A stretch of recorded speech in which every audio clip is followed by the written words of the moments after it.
नमस्कार दोस्तों, Jharkhand coaching classes के यूट्यूब चैनल में आप लोगों का स्वागत है। यदि आप जेएसएससी सीजीएल देने वाले हैं तो आपको पता होगा सिलेबस कितना वास्ट है। एक ही दिन में तीन पेपर होने वाला है। जो फर्स्ट पेपर होगा वो लैंग्वेज पेपर होने वाला है, जिसमें हिंदी और इंग्लिश भी आपको क्वालिफाई करना है। उसके बाद आपका जीएस पेपर होगा। जीएस पेपर भी बहुत वास्ट है, मैथ है, रीजनिंग है, कंप्यूटर है, जीके जीएस है और उसके बाद झारखंड है। तो इस तरह से उसका सिलेबस काफी वास्ट है। और उसके बाद हम लोग का जो तीसरा पेपर हो जाता है वो लैंग्वेज पेपर हो जाता है। क्षेत्रीय लैंग्वेज जो आप चुने हुए हैं वो पेपर हो जाता है। तो आपको सुबह से लेके शाम तक एग्जाम देना है, तो मेंटली आप काफी प्रेशर में रहते हैं और उस समय चीजों का अगर आप रिकॉल नहीं कर पाए तब जो भी पढ़े हैं, जितना भी डिटेल में पढ़े हैं, वो कोई काम देने वाला नहीं है। और इसीलिए हम लोगों को क्या करना है कि कम से कम समय में ज्यादा से ज्यादा रिविजन कर सके, इस चीज को ख्याल रखना है। और यही चीज आपको हम बार बार अपने वीडियो में बताने का प्रयास करते हैं कि एक चीज को बार बार आप पढ़िए, कम समय में ज्यादा से ज्यादा रिकॉल कीजिए, तभी आप चीजों को उस प्रेशर में भी याद कर पाइएगा। और इसका एक सही तरीका है चीजों को माइंड मैप के थ्रू याद करना। आपके पास माइंड मैप का सॉफ्टवेयर नहीं है, पता है, हो सकता है आप इस तरह के वीडियो पहले नहीं देखे होंगे तो आपको कुछ आइडिया भी नहीं होगा। तो आपको कुछ नहीं करना है, जो भी आप चीज पढ़ रहे हैं, जो भी चीज आप पढ़ रहे हैं उसको, जो चीज आप भूल रहे हैं बार बार, उसको आप क्या कीजिए, छोटे छोटे पॉइंट में, एकदम छोटे छोटे अक्षरों में जिसे आप खुद पढ़ सकते हैं वैसे आप लिखिए और उसको बार बार रिविजन कीजिए। और अगर इस तरह से आपको आइडिया लेना है कि किस तरह से माइंड मैप बनता है, तो हम लोगों के चैनल में बहुत सारा माइंड मैप के थ्रू आपको चीजों को पढ़ाया गया है। नागपुरी हो चाहे झारखंड हो, इस तरह से माइंड मैप के थ्रू आपको बताया गया है। अब यही चीज को आज हम लोग इस वीडियो में जानने का प्रयास करेंगे। आप लोगों ने तो सुना होगा कि मेहनत केवल करने से आप एग्जाम क्लियर नहीं होगा, आपको स्मार्टली पढ़ना होगा। क्योंकि डिटेल में तो बहुत सारा चीज आप पढ़ लेते हैं, लेकिन उस 2 घंटे में अगर चीजों को आप रिकॉल नहीं कर पाइएगा तो आप कितना डिटेल में पढ़े वो आपको कोई फायदा देने वाला नहीं है। और इसीलिए हम लोग समझेंगे कि कैसे केवल और केवल 28 पेज के माइंड मैप से आप जो नागपुरी का, अगर हम लोग यहाँ पे सिलेबस देखें, अभी क्षेत्रीय लैंग्वेज का हम बात कर रहे हैं, तो सिलेबस आपका नागपुरी का हम लोग यहाँ पे बात करें तो आपको पिछले वीडियो में बताया गया था, अगर देखे होंगे, कि 12 क्वेश्चन तो आउट ऑफ सिलेबस है। तो जो बचता है 88 प्रश्न जो कि आपके सिलेबस से है, ये प्रश्न आपका किसी भी हालत में गलत नहीं होना चाहिए। क्योंकि एक तो आउट ऑफ सिलेबस आपको सवाल दिया जा रहा है और उसमें भी अगर सिलेबस से आए हुए प्रश्न को आप छोड़ देते हैं तो एक तरह से ये ब्लंडर हो जाएगा। और इस तरह से जो भी सिलेबस में आए हुए हैं उस प्रश्न को आपको किसी भी हाल में नहीं छोड़ना है, तो आपको चीजों को बार बार रिकॉल करना होगा। और इस तरह से ये हम लोग करते हैं माइंड मैप के थ्रू से। अब देखिए, आपका जो डिटेल नोट्स होगा वो तो बहुत ज्यादा पेज का होगा। जैसे कि आप यहाँ पे अगर थोड़ा सा गौर कर पा रहे होंगे तो देखिए, ये जो हम लोग का क्लास नोट्स है वो लगभग 164 पेज का है। अब इसी को अगर हमको बार बार रिवीजन करना है तो हर चीज को हम नहीं लिखेंगे। जो चीज हम भूलते हैं, चाहे जहां से ज्यादा प्रश्न आता है, उसी चीज को हम एक जगह छोटे छोटे बिंदुओं में लिखने का प्रयास करेंगे, जिसको हम लोग माइंड मैप के थ्रू यहाँ पे पढ़ते हैं। और ये माइंड मैप में अगर आप पेज यहाँ पे ध्यान दे पा रहे होंगे तो यहाँ पे मात्र 26 पेज है। एक्चुअली एक चैप्टर का यहाँ पे माइंड मैप नहीं बना है, इसलिए ये 28 पेज, आपका थंबनेल में भी 28 पेज लिखा होगा, तो ये एक चैप्टर का माइंड मैप बन जाएगा। तो ये टोटली 28 पेज हो जाएगा। 28 पेज को अगर आप चाहें तो 2 से 2.5 घंटा में आप आराम से रिवीजन कर सकते हैं। और लगातार इसका अगर रिवीजन करते रहिएगा तो आधा से 1 घंटा में भी आप इसको रिवाइज कर सकते हैं। और बीच में जो आपको गैप मिलेगा, यानी कि 2 पेपर के बीच जब आप लास्ट पेपर यहाँ पे देने के लिए जाइएगा तो उसमें जो गैप मिलेगा उसमें भी आप आधा घंटा या 1 घंटा इस शॉर्ट नोट्स को देख के तुरंत खोल के जाइएगा। तो पूरा नागपुरी, चाहे वो व्याकरण हो, कहानी हो, आपका गीत हो या आपका कवि का परिचय हो, सारा चीज आपका आधा से 1 घंटा में आप रिकॉल कर पाइएगा, रिवाइज कर पाइएगा। क्योंकि 27 पेज 28 पेज बहुत ज्यादा नहीं होता है। इसको आप तुरंत पलट के देख सकते हैं, आपका पहले से देखा हुआ रहेगा तो बहुत आसानी से इसको रिकॉल कर पाइएगा और याद कर पाइएगा। तो इसी चीज को हम लोग समझेंगे। अब देखेंगे कि 26 पेज में क्या या 28 पेज में क्या हम लोग जो लिखे हैं वो सवाल में आता है कि नहीं, ये तो आपको प्रूफ करके देखना होगा। और नहीं तो आप शॉर्ट नोट्स बनाइएगा, वहां से सवाल ही नहीं आएगा तो वो भी बेकार हो जाएगा। तो ऐसा भी कुछ नहीं करना है कि जो आप काम किए उससे सवाल ही नहीं आए। तो चलिए यहाँ पे हम लोग चेक करते हैं कि जो म्युनिसिपल नगर पालिका municipal service combine exam, competitive exam हुआ था 24 दिसंबर 2022 को, उसमें जो आउट ऑफ सिलेबस आया वो तो हम लोग चर्चा कर लिए, लेकिन सिलेबस से जो आया था उसको अभी हम लोग माइंड मैप के थ्रू यहाँ पे समझने वाले हैं कि माइंड मैप के थ्रू हम लोग इसको बना सकते थे या नहीं बना सकते थे। दूसरा चीज, यहाँ जो भी माइंड मैप आपका बनाया गया है नोट्स, वो ऑथेंटिक बुक से बनाया गया है, यानी कि बेसिक बुक से बनाया गया। आपको आइडिया होगा कि ये हम लोगों को कौन कौन सा बेसिक बुक पढ़ना है। सबसे पहला आपको नागपुरी में नागपुरी सदानी व्याकरण पढ़ना है। आप देखिएगा line to word by word यहां से उठाया गया है, यानी कि आपको कोई मोटा मोटा किताब गाइड बुक नहीं पढ़ना है, सीधा सा पतला सा एक बुक है नागपुरी सदानी व्याकरण, जो कि शकुंतला मिश्र और डॉक्टर उमेश नंद तिवारी के द्वारा लिखा गया है। बहुत पतला बुक है, आपको यही किताब को पढ़ना है क्योंकि सवाल इसी से बनाया जा रहे हैं। और देखिएगा वर्ड बाय वर्ड आपको सवाल में अभी हम आपको दिखाएंगे कि कैसे यहां से दिया गया है। उसके बाद अगर आप लोक साहित्य के बारे में आप देखिएगा तो लोक साहित्य के जितने भी प्रश्न आपको देखने को मिलेंगे, एक आध प्रश्न अगर छोड़ दिया जाए तो सभी के सभी नागपुरी लोक साहित्य, जो कि भुवनेश्वर अनुज, डॉक्टर भुवनेश्वर अनुज द्वारा लिखा गया है, उनके किताब से यहाँ पे पूछा गया है। कहानी तो कहानी है, कहानी से ज्यादा प्रश्न जनरली छूटता भी नहीं है, जो कि अलग अलग किताबों में है। तो ये उम्मीद करते हैं आप कोई गाइड बुक लिए होंगे तो एक जगह आपको कहानी का संग्रह मिल गया होगा और कहानी से ज्यादातर सवाल छूटता भी नहीं है। रहा बात कवि परिचय से, तो कवि परिचय का एक किताब है आपका नागपुरी कवि और उनका काव्य, जो कि डॉक्टर विश्वेश्वर प्रसाद बीपी केसरी के द्वारा ये संकलित किया गया गीतों का संग्रह है। यहां में से केवल आपको उसी चीज को पढ़ना है जो कि आपका सिलेबस में है। 700 पेज का ये किताब है, 700 पेज को आपको पढ़ना नहीं है। भले आउट ऑफ सिलेबस सवाल दिया जा रहा है वो अलग बात है, लेकिन आपका जो सिलेबस में मेंशन किया गया है आपको उसी को पढ़ना है। इसके अलावा अगर आप पढ़ना चाहते हैं तो एमए में एक किताब पढ़ाया जाता है, वो किताब से भी एक दो प्रश्न देखने को मिला है, मार्गदर्शन पब्लिकेशन का है, वो है आधुनिक नागपुरी कवि मानकर साहित्यिक परिचय। तो यहां से भी एक दो सवाल आपको देखने को मिला है, तो इसको भी आप पढ़ सकते हैं यदि आपके पास टाइम है तो। और इन्हीं से ये सारा नोट्स जो माइंड मैप बनाया गया है इन्हीं से बनाया गया है। तो यहां आपको हम माइंड मैप में भले उसका सॉल्यूशन दिखाएंगे, लेकिन वो चीज हूबहू आपका दिया हुआ रहेगा ये बेसिक बुक में, क्योंकि बेसिक बुक को आप 3-4 बुक ले जाके आप रिवाइज नहीं कर पा सकते हैं, और इसीलिए इसका हम लोग शॉर्ट नोट्स बनाते हैं और उसको बार बार रिवाइज करने का प्रयास करते हैं। अब चलिए समय ना गवाते हुए हम लोग यहाँ पे देखते हैं कि कैसे यहाँ पे 79 प्रश्न जो है वो डायरेक्टली आप माइंड मैप के थ्रू बना सकते थे, और 9 क्वेश्चन जो है आप जो भी चीज पढ़े हुए हैं उससे एक समझ विकसित होता है, उस समझ के थ्रू आप बाकी 9 सवालों को सॉल्व कर सकते थे। यानी हम कहते हैं सीधे सीधे एक वर्ड में अगर कहा जाए तो एक कॉमन सेंस से उन सवालों को आप सॉल्व कर सकते हैं। एक एक करके हम लोग सिलेबस वाइज देखते जाएंगे कि आपका सिलेबस में जो दिया गया टॉपिक है उसके अनुसार सवाल आया है, और वो सवाल जो है वो किस किताब में मिल रहा है, और हमको किस तरह से आगे आने वाले जो एग्जाम है, यानी कि मेनली अगर हम बात करें तो सीजीएल एग्जाम है, उसमें अपने स्ट्रेटजी को किस तरह से रखना है, अपने आप को किस तरह से तैयार करना है कि सीजीएल में हमारा कम से कम मिनिमम भी अगर सवाल अगर सही होना चाहिए तो 85, अगर आउट ऑफ सिलेबस नहीं आता है तो आपको कम से कम 90 प्लस सवाल यहाँ पे सॉल्व करने का प्रयास करना है, क्योंकि 100 तो होगा नहीं। तो सीधा सा मतलब है कि कम से कम अगर आप बार बार रिवाइज कीजिएगा तो 85 प्लस आप जरूर यहाँ पे सही कर पाइएगा। तो चलिए देखते हैं यहाँ पे सबसे पहले आप देखिए, हम लोग एक एक खंड करके सारा सवाल को हम नहीं बताएंगे, क्योंकि सारा सवाल बताएंगे तो हो सकता है 1.5-2 घंटा का वीडियो बन जाएगा। इसीलिए हम आपको चीजों को समझाना बस चाह रहे हैं, काम आप ही को करना है। और देखिए खुद से जब तक आप मेहनत नहीं कीजिएगा तब तक कुछ होने जाने वाला नहीं है। आप कहिएगा कि ये पीडीएफ दे दीजिए, हम पीडीएफ, तो देखिए बना बनाया मटेरियल आपको तो मिल जाएगा, लेकिन आप उसको समझ नहीं पाइएगा।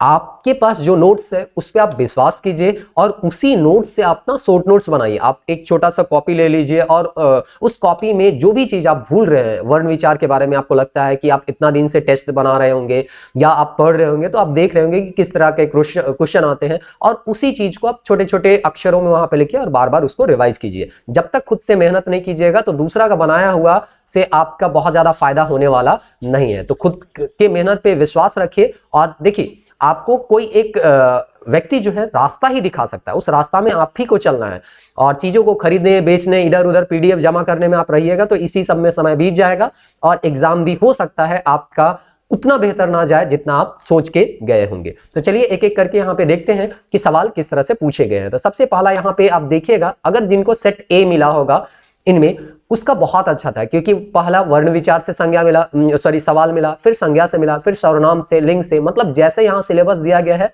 वैसे हर एक टॉपिक से यहाँ पे सवाल दिया गया। बस एक टॉपिक से यहाँ पे हमको सवाल नहीं दिखा, वो है उनार्थक शब्द। और उनार्थक शब्द जो है वो जो है नागपुरी का एक तरह से कहें जो किताब है, जो कि आपको बताया गया सदानी नागपुरी का ये व्याकरण है, इसमें उन्नार्थक शब्द दिया भी नहीं गया है। तो हो सकता है इस किताब में नहीं था, इसीलिए वहां से सवाल भी आपको देखने को नहीं मिला। और बाकी जितने भी सवाल हैं वो लगभग, एक आध सवाल को छोड़ दिया जाए तो लगभग सभी सवाल जो है डायरेक्टली इसी किताब से पूछे गए हैं। और वो चीज अभी आपको हम यहाँ पे दिखाने का प्रयास करेंगे एक दो सवालों में, बाकी सवाल आप खुद से देख सकते हैं। तो सबसे पहले यहाँ पे अगर आप टॉपिक देखिएगा तो वर्ण विचार, संज्ञा, सर्वनाम है। तो चलिए इसका हम लोग देख लेते हैं कि वर्ण विचार से कौन कौन सा सवाल पूछे गए हैं और इसका जवाब हमको कहां मिलेगा। तो सबसे पहले यहाँ पे दिया गया है 6 कौन तरह कर व्यंजन वर्ण है कि ऊष्म व्यंजन, संयुक्त व्यंजन, नवा व्यंजन, स्पर्श व्यंजन। तो यहाँ पे व्यंजन यानी स्वर और व्यंजन से यहाँ पे सवाल पूछ रहा होगा, तो आपको पता चल गया कि वर्ण विचार से पहला चैप्टर हम लोग का यही टॉपिक यही दिया हुआ था और यहीं से। अब देखते हैं माइंड मैप के थ्रू इसको आप सॉल्व कर सकते थे या नहीं कर सकते थे। तो सबसे पहले हम लोग जब यहाँ पे पढ़ते हैं, देखिए ये चैप्टर आपका, तो वर्ण विचार में आप देखिए यहाँ पे वर्ण के बारे में आप देखिएगा तो यहाँ पे पता चलता है कि वर्ण में यहाँ पे हम लोगों को पढ़ना है देवनागरी लिपि से प्रभावित होके या उसी के वर्ण को हम लोग यहाँ पे प्रयोग करते हैं नागपुरी भाषा में, जिसमें 8 स्वर को हम लोग ज्यादातर प्रयोग करते हैं और हम लोग यहाँ पे 29 व्यंजन का यहाँ पे प्रयोग करते हैं। इसी 29 व्यंजन में दिया गया है 6 का प्रयोग जो हम लोग करते हैं, उच्चारण नहीं करते हैं सामान्यतः यहाँ पे नागपुरी में, उसके जगह हम लोग ख या छ का प्रयोग करते हैं। उसी तरह से त्र का प्रयोग ना करके तर का प्रयोग करते हैं, ज्ञ का प्रयोग ना करके ज्ञ का प्रयोग करते हैं। ये संयुक्त व्यंजन है। तो सीधे सीधे ये किताब में दिया गया है और वैसे भी आप हिंदी में ना संयुक्त व्यंजन वगैरह आप पढ़ते हैं तो उससे आपका बन ही जाएगा। उसी तरह से एक देखिए अभी तुरंत प्रश्न देखने को मिलेगा स्वर से संबंधित। स्वर को हम लोग बांटते हैं ह्रस्व स्वर में, फिर दीर्घ स्वर में और संयुक्त स्वर में यहाँ पे बांटा जाता है। अभी पूछा जाएगा कि हाँ ह्रस्व स्वर और दीर्घ स्वर के बारे में, तो ये सवाल भी आपका सीधे सीधे यहाँ पे सवाल से आपका मतलब किताब से बन जाता है। तो देखिए पहला सवाल का जो आंसर हो जाएगा वो क्या हो जाएगा, संयुक्त व्यंजन।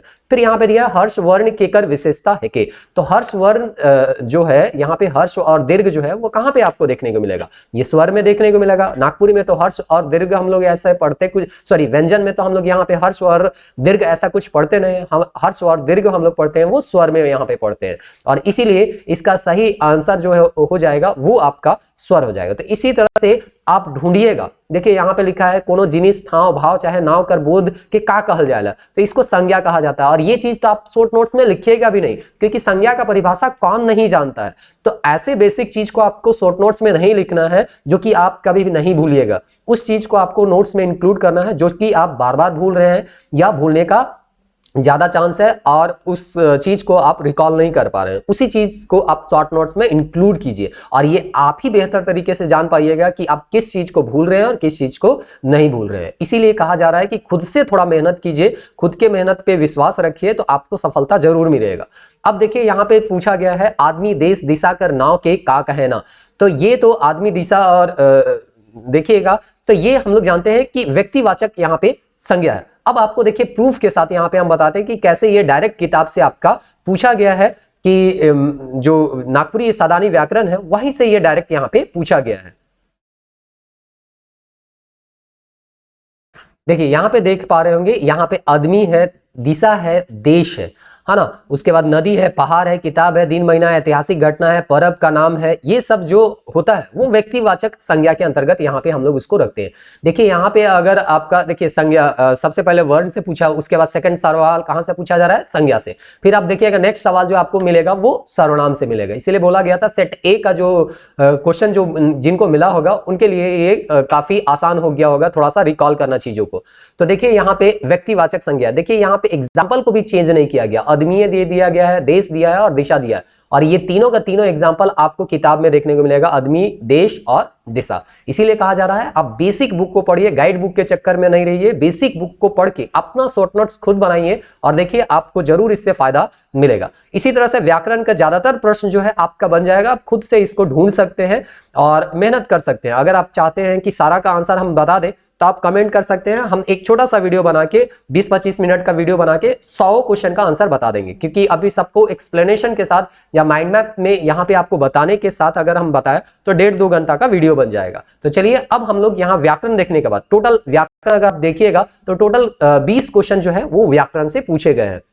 यानी कि आपको ये आइडिया रहना चाहिए इस क्वेश्चन बैंक। देखिए क्वेश्चन बैंक को केवल ABCD पढ़ना नहीं है, क्वेश्चन बैंक से आपको आइडिया लेना है और आगे का जो स्ट्रेटजी है वो तैयार करना है। तो अगर आप देखिएगा खंड ख से कितने सवाल यहाँ पे पूछे गए हैं, 20 सवाल यहाँ पे पूछे गए हैं। तो इस चीज को आप याद रखिएगा कि ग्रामर जब हम पढ़ते हैं तो मोटा मोटी 20 से 25 प्रश्न आपको नागपुरी व्याकरण से देखने को मिल जाएगा। अब हम लोग चलते हैं पद साहित्य की ओर और देखते हैं पद साहित्य में हम लोगों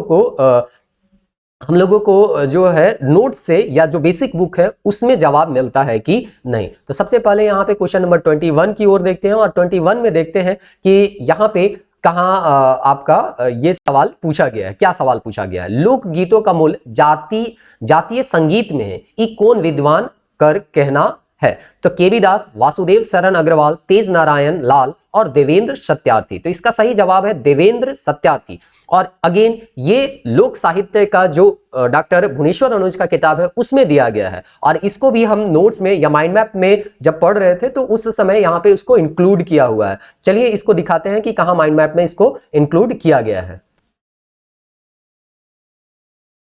देखिए नागपुरी भाषा के लोकगीत जब हम लोग नोट्स बनाते हैं तो वो काफी लेंदी एक तरह से किताब है। अगर आप देखे होंगे डॉक्टर भुवनेश्वर अनुज का, उसमें आपको चीजों को क्या करना है, प्रश्न जैसे आते हैं उस तरह से तथ्यों में लिख लेना है। तो आप देख पा रहे होंगे पिछले एग्जाम भी में जब हुआ था तो स्टेटमेंट दिया जा रहा है और वो स्टेटमेंट किसका है वो पूछा जा रहा है। तो हम लोगों का काम क्या है कि जो भी स्टेटमेंट जिसका भी दिया गया है उसको सबको एक जगह लिख लेना। तो आप यहाँ पे देख पा रहे होंगे लोकगीतों का मूल जातीय संगीत में है और ये देवेंद्र सत्यार्थी का। इसी तरह से उनके किताब में देखिएगा तो और भी स्टेटमेंट देखने को मिलेगा और उम्मीद है आपको केवल इसको नहीं जानना है बल्कि उसकी किताब में बाकी जो स्टेटमेंट दिया गया है, जैसे कि कोमल कोठारी क्या बोलते हैं, लोकगीत में संगीत और काव्य मनसा रहेला। वासुदेव शरण अग्रवाल क्या बोलते हैं, लोकगीत कोनो संस्कृति कर मुंह बोला चित्र है के। डॉक्टर तेज नारायण लाल क्या कहते हैं, लोकगीत हमरे कर जिंदगी कर विकास कर इतिहास है के। तो इस तरह से आपको इसका जवाब भी किताब में मिल जाता है। बेसिक बुक में आपको इधर उधर भागने का कोई आवश्यकता नहीं है कि मेरा गाइड बुक को पढ़ लीजिए तो यहां से सारा सवाल आ जाएगा, ये आएगा वो आएगा, ऐसा कुछ नहीं करना है। अपने पे विश्वास रखिए, डिटेल जो आपका ऑथेंटिक बुक है उसको पढ़िए और उसका शॉर्ट नोट्स बनाइए।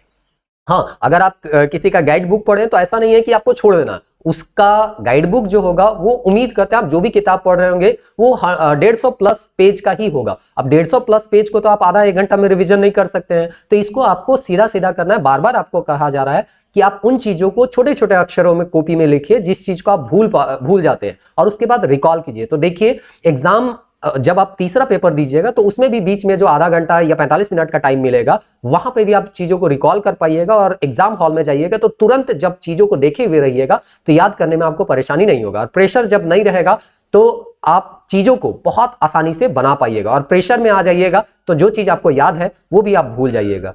उसके बाद हम लोग यहाँ पे देखते हैं अगला सवाल जो है वो राम नरेश त्रिपाठी के लोकगीतों का वर्गीकरण कई को कर रहे हैं। तो इसका सही जवाब है 11 और ये अगेन आपको उन्हीं के किताब में मिल जाएगा कि जब हम लोग लोकगीत का वर्गीकरण पढ़ते हैं तो वर्गीकरण में आप देखिएगा कि काफी मतभेद है और मतभेद होने के बाद उनकी किताब में दिया गया है कि कौन कौन जो लोग हैं वो कितने श्रेणियों में लोकगीतों का वर्गीकरण किए हैं। तो हम देखते हैं राम नरेश त्रिपाठी जो है 11 श्रेणी में करते हैं, श्री भाले राव जो है वो 4 बड़े समूह में यहाँ पे करते हैं, डॉक्टर सत्येंद्र जो है अनुष्ठानिक उद्योग समर्पित, उसके बाद तिथि धारक संस्कार विषयक, तिथि वारक, अन्य गीत, नगर के गीत, ग्राम के गीत, जंगल के गीत, इस तरह से बांटे हैं जिसको उपयोगिता की दृष्टि से बांटा गया है। स्त्रियों के प्रत्येक गीत का विभाजन किया गया स्त्रियों के गीत गाने के अनुसार, फिर स्थान के आधार पे कि ग्राम में गाया जाता है कि नगर में गाया जाता है कि जंगल में गाया जाता है। श्याम प्रमार के अनुसार यहाँ पे 5 भागों में बांटा गया है। ये सारा चीज आपको किताब में मिलेगा, इसका आपको शॉर्ट नोट्स बना लेना है। तो इस तरह से लोक साहित्य का भी अगर आप देखते हैं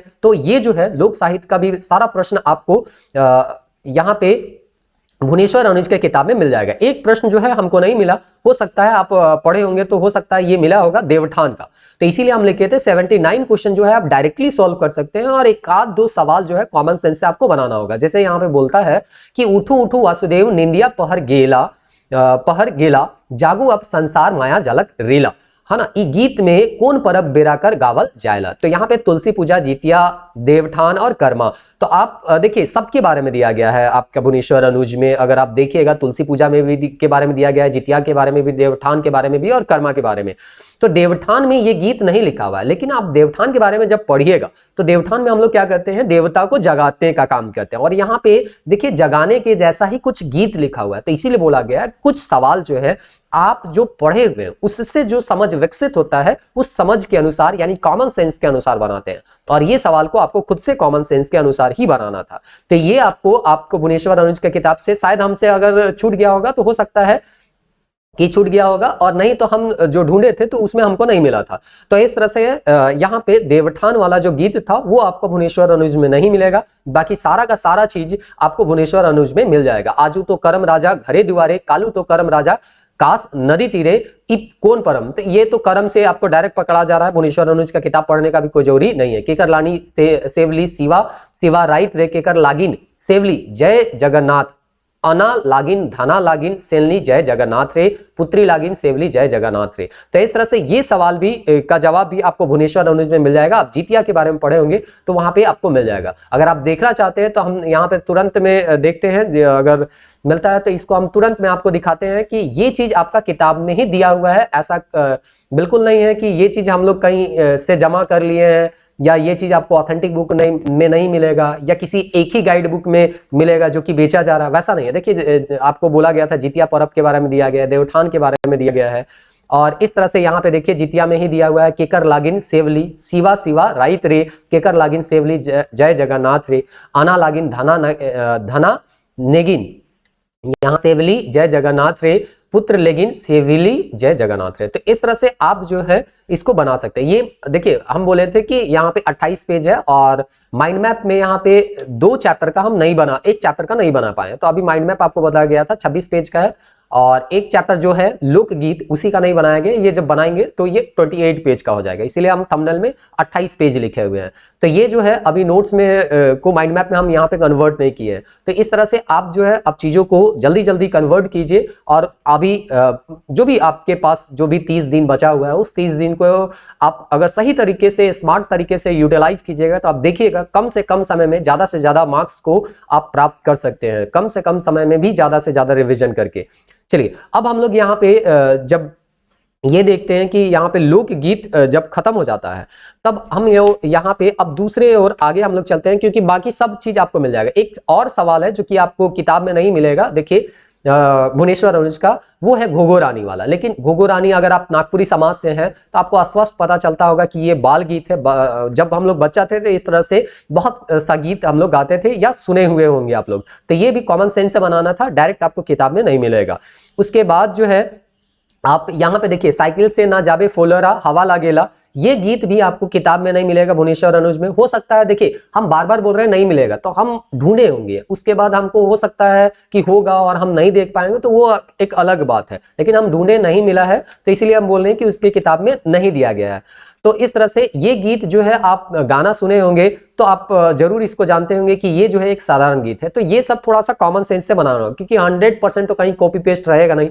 थोड़ा तो एग्जामिनर ये चाहेगा कि आप थोड़ा सा अपना कॉमन सेंस का यूज करें और कम से कम 9-10 सवाल ऐसा हो जो कि कॉमन सेंस से बनने वाला हो, क्योंकि एकदम कॉपी पेस्ट है तो रट्टू तोता तो वहां पे आपको सरकार खोज नहीं रही है कि कोई रट के आ जाए और उसको बना ले। रटने वाला सवाल तो आपको 79 क्वेश्चन मिल ही रहा है, डायरेक्ट ये पीडीएफ से या नोट से आपको पूछे जा रहा है, इसको रट के जाइए। बाकी कम से कम 8-9 सवाल तो ऐसे बनाइए जो कि कॉमन सेंस से आपका बनता हो। तो इस तरह से ये सारा चीजें। अब हम लोग यहाँ पे देखते हैं गीत वाला।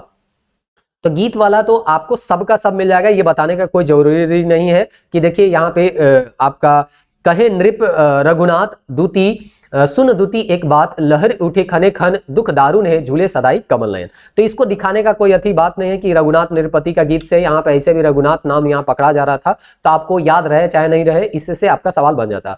देखिए जितना भी गीत और कविता से सवाल पूछा गया वो लगभग आपको पकड़ा ही जाएगा, क्योंकि वो लोग उसका एक्सप्लेनेशन बहुत ज्यादा वहां पे पूछा नहीं है, सीधा सीधे एक लाइन उठा के दे दिया गया है और पूछा गया है या तो इनके रचनाकार कौन है या तो ये जो है किस गीत का भाग है, ऐसा करके यहाँ पे पूछा गया है। जैसे कि यहाँ पे ये तो रचनाकार पूछे गए हैं कि कवि केकर इकर रचना है कि ई रचना कैसन है। हाँ, एक चीज यहाँ पे दिया गया है कि ये जो रचना है वो किस प्रकार का है। ये डायरेक्ट आपको नहीं मिलेगा, ये इनडायरेक्टली आपको समझना पड़ेगा। जैसे यहाँ पे रोवत सकल भाई फेरी नहीं गृह आई, मनुख जन बड़ा तप के कहाँ हंसा अट के, महंत घासी ई रचना के कैसन काव्य आहे। तो महंत घासी पापी प्राण छूटे नहीं, जब हम लोग का सिलेबस में है वहां अगर पढ़िएगा तो देखिएगा कि महंत घासी वहां पे क्या करते हैं कि ये जो प्राण है वो इस पृथ्वी को छोड़ के जा ही नहीं रहा है, मोह माया में ये फंसा हुआ है। तो इस तरह से हम लोग कह सकते हैं ये एक तरह का वियोग काव्य है। तो कहीं पे वहां पे वियोग लिखा हुआ नहीं है, ये आपको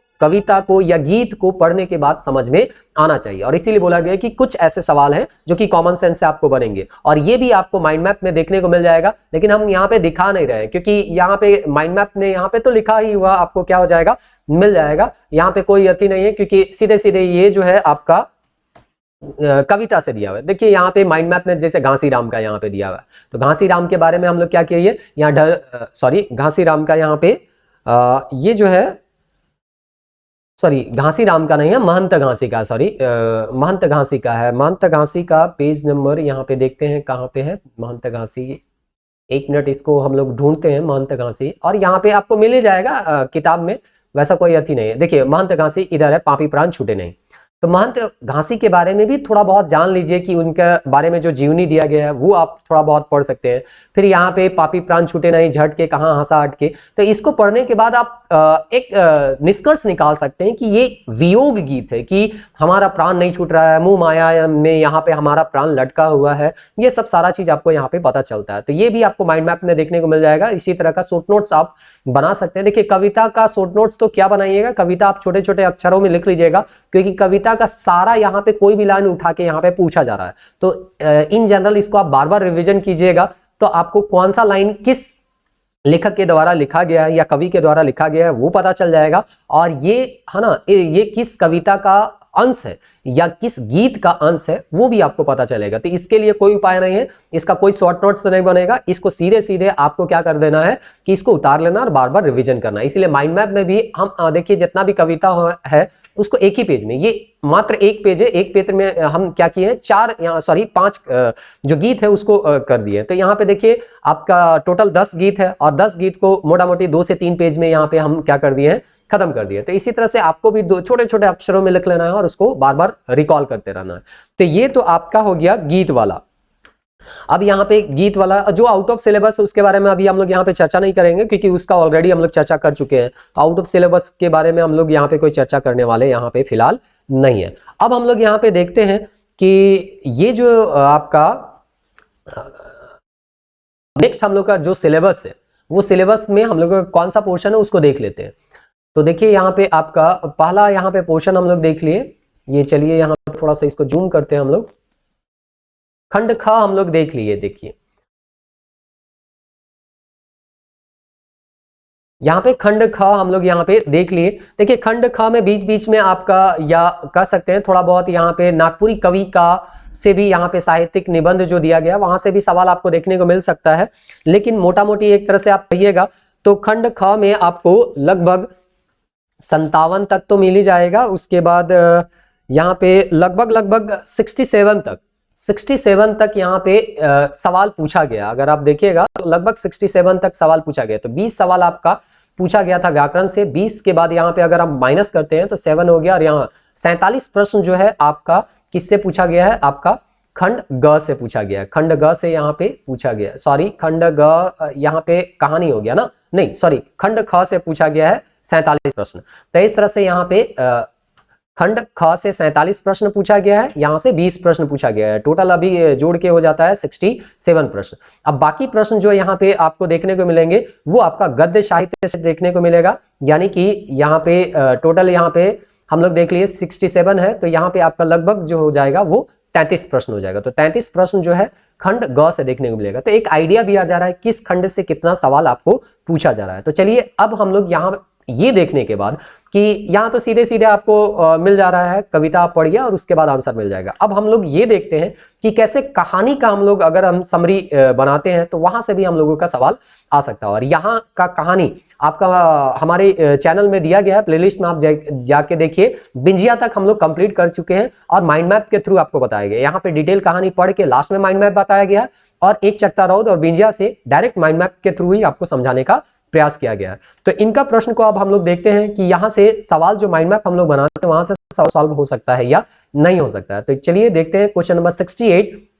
और यहाँ से जनरली अगर आप नागपुरी के विद्यार्थी हैं तो आप देखेंगे नागपुरी इसमें जो कहानी से सवाल पूछता है वो सामान्यतः गलती नहीं होता। अगर अच्छे से कहानी आप 2-3 बार पढ़े हुए तो कहानी नहीं आपका अथी होगा। देखिए, भाई कर खेल में लोक कथा में कुम्हार घरे राजा के आधाराइत में केकर से भेंट होलक, तो इसका सही जवाब है भगवान से। अब देखिए, हम लोग माइंड मैप जब बनाए हैं तो माइंड मैप में कैसे ये सवाल का जवाब आपको यहाँ पे मिलेगा और यह किस तरह से, अगर आप वीडियो देखेंगे तो भाई का खेल जो है वो आपका डाला हुआ है, वहां पे आप बहुत आसानी से इसका जवाब को देख पाइएगा। तो चलिए भाई का खेल हम लोग देखते हैं कि भाई का खेल जो है वहां पे किस चैप्टर में सबसे पहले देखते हैं। ये रद्दी कागज है, उसके बाद यहाँ पे भोटांग डर है, भाई, उसके बाद है आपका, इसको ढूंढते हैं, थोड़ा सा यहाँ पे लगता है इधर उधर हो गया है, इसको ढूंढते हैं। देखिए, हाँ मिल गया यहाँ पे भाईकर खेल।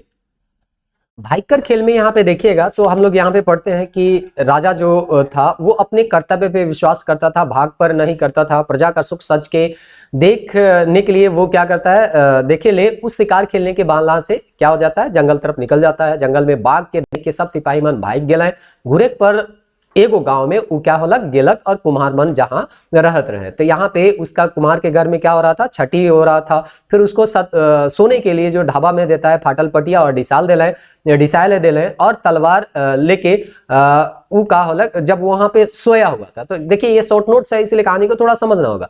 जब वो जो है ना सोए हुए थे तब कोई घर में प्रवेश कर जाते हैं और घर में प्रवेश कर जाते हैं तो वो जो राजा होता है तलवार लेके उनको ठड़ुआ के देखता है, यानी कि खड़ा होकर देखता है। राजा पूछता है कि रौरे के है का, तब वहां पे सवाल का जवाब मिलता है कि भगवान आए रहे नवा छुआ कर भाई लिखे ले। तो इस तरह से वो बात करते हैं कि हम भगवान आए थे और इस छुआ का यहाँ पे हम लोग क्या करने आए थे, भाग्य लिखने आए थे। तो इस तरह से हमको यहाँ का से जवाब मिल जाता है कि भगवान। देखिए, यहाँ पे हम कहानी में उन्हीं चीजों को यहाँ पे लिखे हैं जो कि फैक्ट है, बाकी कहानी तो याद रहता ही है। तो कहाँ गेलक तो जंगल गेलक, का देखलक तो बाघ देखलक, केकर घर रहलक तो कुमार घर, कार दिन रहे तो छठी दिन रहे, का देलक सुतेले तो फाटल पटिया देले, का लेके खड़ा रहे ठड़ुआ रहे तो तलवार लेके ठड़ुआ रहे, कि आ रहे तो भगवान आए रहे, भगवान का करे आए रहे तो उकर भाइग लिखे आए रहे, तो उकर भाइग में का रहे कि बाघ जब शादी हुई तो उके चीर फाड़ के खाई जाए। फिर उकर बादे छुआ कर पालादारी के करलक तो राजा उकर जिम्मेदारी ले। तो इस तरह फैक्चुअल चीजों को हम यहाँ लिखने का प्रयास किए।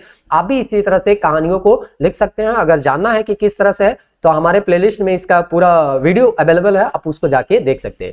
इसी तरह से कहानी का अगर सारा प्रश्न देखिएगा तो आपको मिल जाएगा। बेलमैत और बेलपैत के बारे में तो कहानी बता ही दिया गया है कि यहाँ पे पूछा गया है बेलपैत रानी से कहानी, और आप सिलेबस में आप देखिए कि यहाँ पे बेलपैत रानी लिखा हुआ है कि बेलमैत रानी। तो यहाँ पे आप देख पा रहे होंगे वीडियो में कि कैसे इमेज में कि यहाँ पे क्या लिखा है, बेलमैत रानी। और आपका सवाल में यहाँ पे देखिए, यहाँ पे पूछा गया है बेलपैत, यहाँ पे बेलमैत भले लिख दिया होगा लेकिन ये टाइपिंग एरर है, क्योंकि यहाँ पे सवाल जो है ऑप्शन देखिएगा तो यहाँ पे पता चलता है ये बेलपैत रानी से ही सवाल पूछा गया है। तो इसीलिए ये तो टाइपिंग एरर था, या एक तरह से कह सकते हैं आउट ऑफ सिलेबस ये क्वेश्चन था।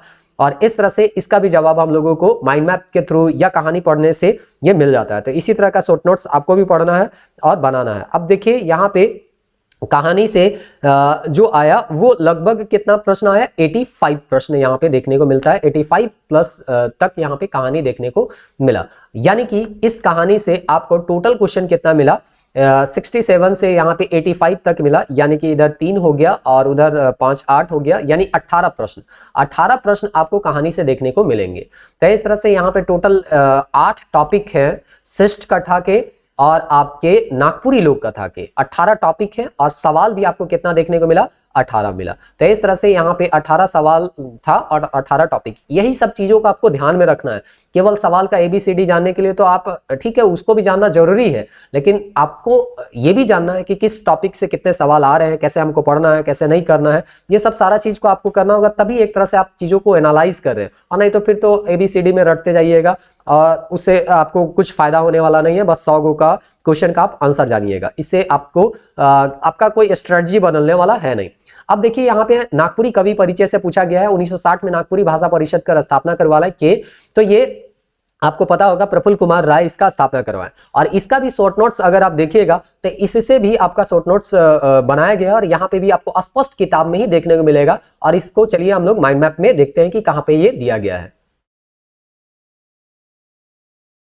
देखिए प्रफुल्ल कुमार राय के बारे में जब हम पढ़ते हैं तो उसके जन्म के बारे में यहाँ पे दिया गया है, माता पिता के बारे में दिया गया है, माए बाप के माता पिता माए बाप के बारे में दिया गया है, पत्नी के बारे में दिया गया है, उनका शिक्षा कहाँ से हुआ वो दिया गया है, वो काम कहाँ तक कहाँ काम किए वो दिया गया है। और उसी के जीवन परिचय में हमको एक लाइन पढ़ने को आता है कि 1960 में नागपुरी भाषा परिषद कर स्थापना वो करवाला है। तो इस तरह से ये भी किताब में दिया गया है, बेसिक बुक में आपको दिया गया है।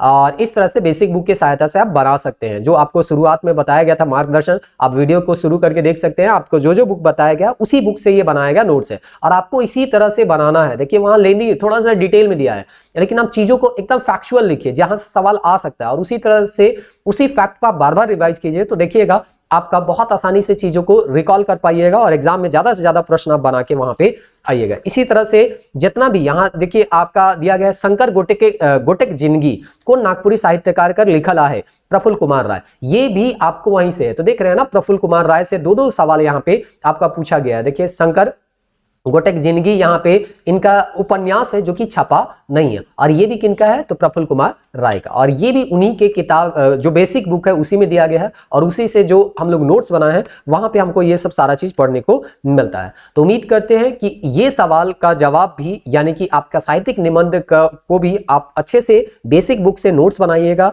और उसको रिविजन कीजिएगा और इससे आपको फायदा होगा। और जैसे जैसे हम लोगों को समय मिलेगा वीडियो हम लोग डालने का प्रयास कर ही रहे हैं, थोड़ा टाइम का कमी हो जाता है इसलिए हम लोग डाल नहीं पाते हैं, क्योंकि टेस्ट भी आपको यहाँ पे बताना है और उसके बाद आपको चीज़ों को यहाँ पे नागपुरी का भी अपलोड करना है, तो थोड़ा सा टाइम मैनेज नहीं हो पाता, इसीलिए हम लोग सब चीज़ को नहीं डाल पाते हैं। और लोग जो है वो ज़्यादा लंबा वीडियो हो जाता है तो देखना भी पसंद नहीं करते हैं, तो इसीलिए थोड़ा सा हम लोग चाहते हैं कि ज़्यादा से ज़्यादा वीडियो लोग देखें, तभी हम लोग इस तरह का वीडियो को डालें। नहीं तो लगता है मेहनत हम लोग कर रहे हैं लेकिन उस मेहनत का लोगों को फायदा मिल नहीं रहा है, तो फिर हम लोग वहाँ पे ज़्यादा हम लोगों को मन भी नहीं करता इस तरह का वीडियो बनाने में।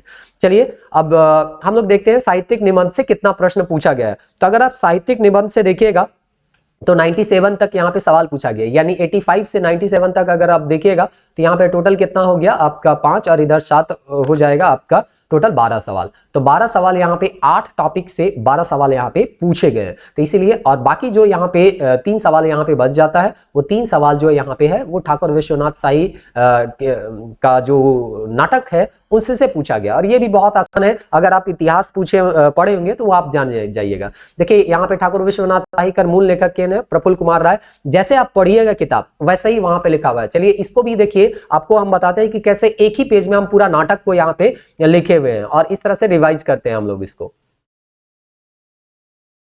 देखिए यहाँ पे प्रफुल्ल दा, यहाँ पे ठाकुर विश्वनाथ शाही नाटक 1964-65 में रांची के रेडियो ले लिखल जा रहे, रांची रेडियो ले कुछ दिन बाद आदिवासी पत्रिका में छपलक। प्रफुल्ल दा इके रूपांतरित करके अपन निर्देशन में इके मंचित करवाला है।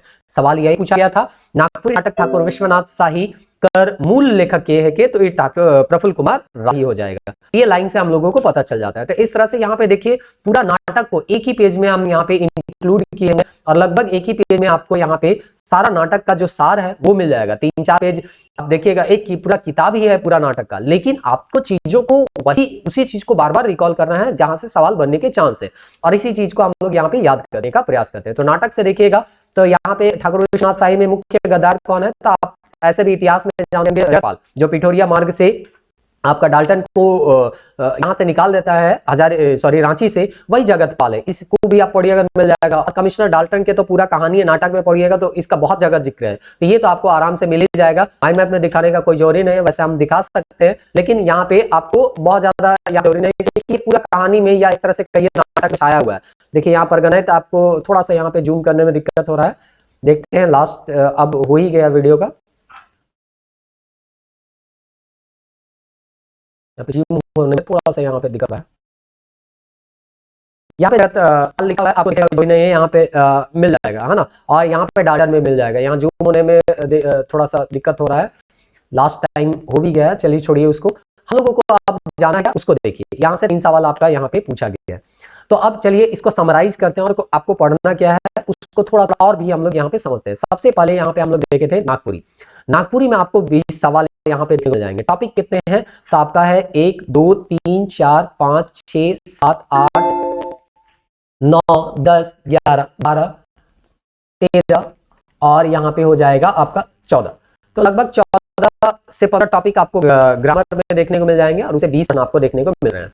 उसके बाद हम लोग यहाँ पे देखते हैं खंड ख, काफी लेंदी है थोड़ा सा, और उससे सवाल भी लगभग 50%, 47 प्रश्न आ रहा है, मतलब 50% खंड ख से आ रहा है। यानी खंड ख को आपको अच्छे से पढ़ना है। ये संस्कार गीत, पर्व त्योहार के गीत, श्रम गीत, बाल गीत, ऋतु गीत, सामान्य गीत, अगर आप देखिएगा सवाल उठा के तो ज्यादातर गीत से ही पूछा गया। और आउट ऑफ सिलेबस जो सवाल पूछा गया था 12 गो, वो भी आप 10 गो, वो भी आपका ज्यादातर गीत से ही था, 2 जो था वो कहानी से था। तो इस तरह से गीत को बहुत अच्छे से पढ़ना है, क्योंकि ज्यादा से ज्यादा 50% सवाल जो है आपका खंड जो है वो ख से आ रहा है। और इस तरह से आपको एक आइडिया हो गया कि किस पोर्शन में नागपुरी में सबसे ज्यादा आपको मेहनत करना है, तो वो है खंड ख।